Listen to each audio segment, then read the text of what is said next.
Assalamualaikum warahmatullahi wabarakatuh.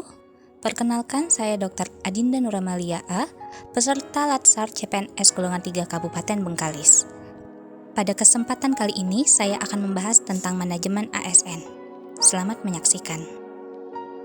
ASN atau Aparatur Sipil Negara adalah kelompok profesi bagi pegawai-pegawai yang bekerja pada instansi pemerintah, yang diangkat oleh pejabat pembina kepegawaian dan diserahi tugas dalam suatu jabatan pemerintahan atau diserahi tugas negara lainnya dan digaji berdasarkan peraturan perundang-undangan. Pegawai ASN terbagi menjadi dua. Yang pertama, pegawai negeri sipil atau yang lebih sering kita sebut PNS, dan yang kedua, pegawai pemerintah dengan perjanjian kerja atau P3K.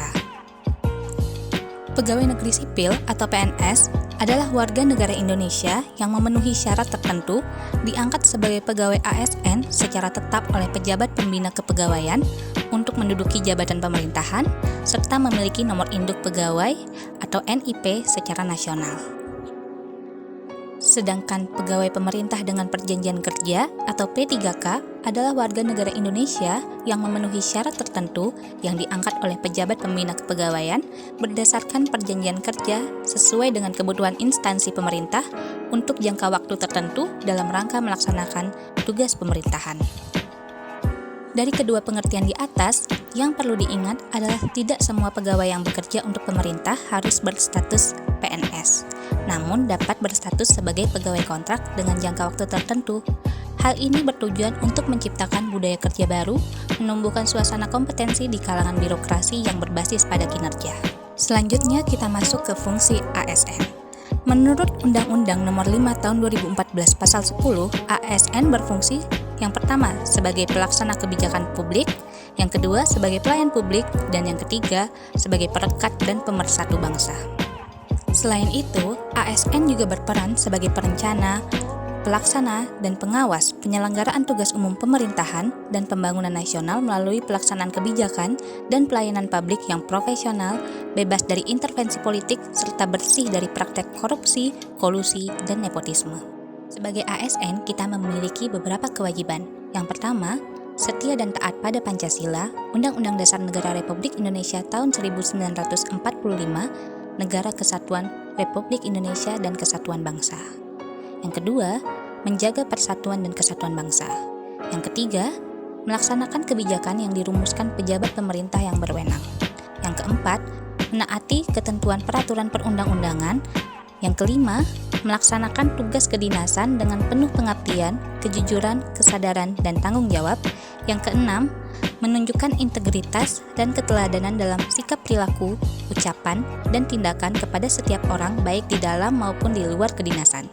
Yang ketujuh, menyimpan rahasia jabatan dan hanya dapat mengemukakan rahasia jabatan sesuai dengan ketentuan peraturan perundang-undangan. Dan yang terakhir, yang kedelapan, bersedia ditempatkan di seluruh wilayah Negara Kesatuan Republik Indonesia.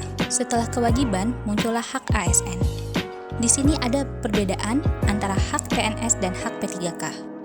PNS berhak memperoleh gaji, tunjangan, dan fasilitas, cuti, pengembangan kompetensi, perlindungan, serta jaminan pensiun dan jaminan hari tua. Sedangkan P3K berhak memperoleh gaji dan tunjangan, cuti, pengembangan kompetensi, dan perlindungan.